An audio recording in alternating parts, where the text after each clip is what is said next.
Marie. Mon nom de famille, oui, Barré, BA2RE. Okay. Et je voudrais savoir comment ça marche cette radio debout et qui a eu l'idée de créer ça?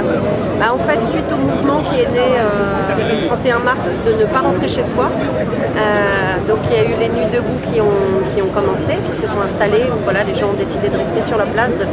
Et suite à ça, en fait, nous, certains travaillent à la radio, aiment beaucoup la radio, etc. Voilà, et on s'est dit, mais on ne peut pas ne pas être là. Il faut qu'on soit là, il faut qu'on soit sur la place, il faut qu'on ait un dispositif simple et puis qu'on puisse émettre vite et voilà.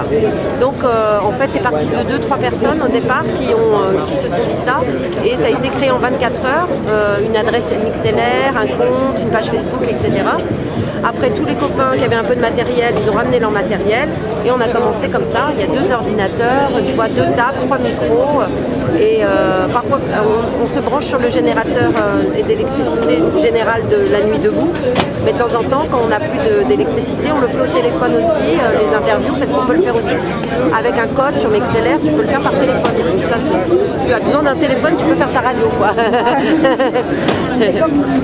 Et comment vous vous organisez? Parce que c'est un peu avec la bonne volonté de chacun. Voilà, c'est ça. Maintenant, ça fait, je crois, 9 jours.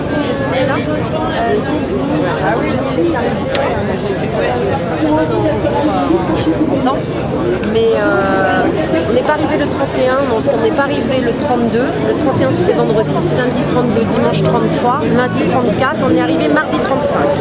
Et aujourd'hui nous sommes mardi 44 mars.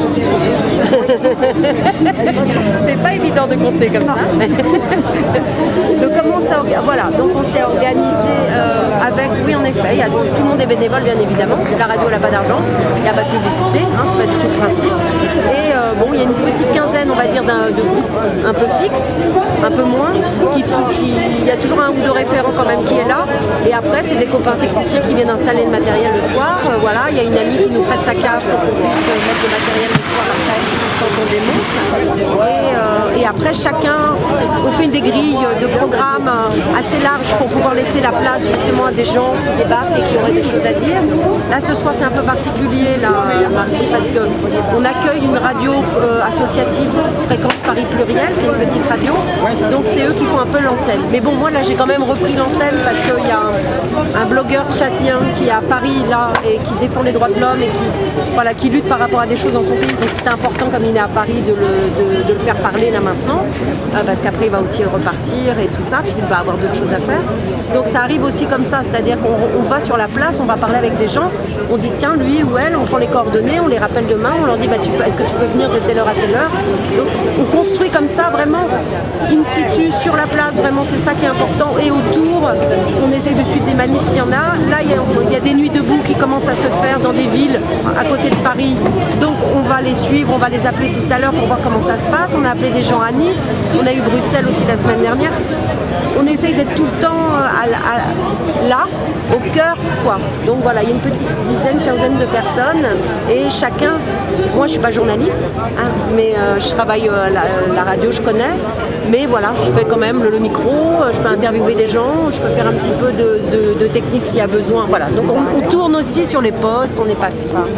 Et finalement, quel est votre sentiment de ce mouvement Nuit debout?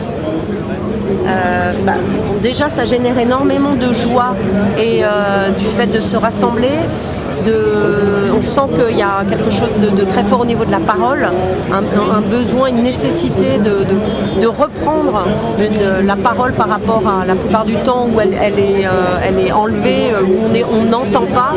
Je pense que cette loi, cette réforme du travail touche, ils ne se sont pas rendus compte à quel point ça touchait tout le monde, parce que le travail, tout le monde passe par là à un moment donné dans sa vie, et que donc si on réforme le code du travail tel qu'ils veulent le réformer, c'est terrible. Donc eux, ils font ça de leur côté sans prendre en considération les droits des travailleurs, tous ceux qui luttent depuis des années, ceux qui sont dans la précarité, etc.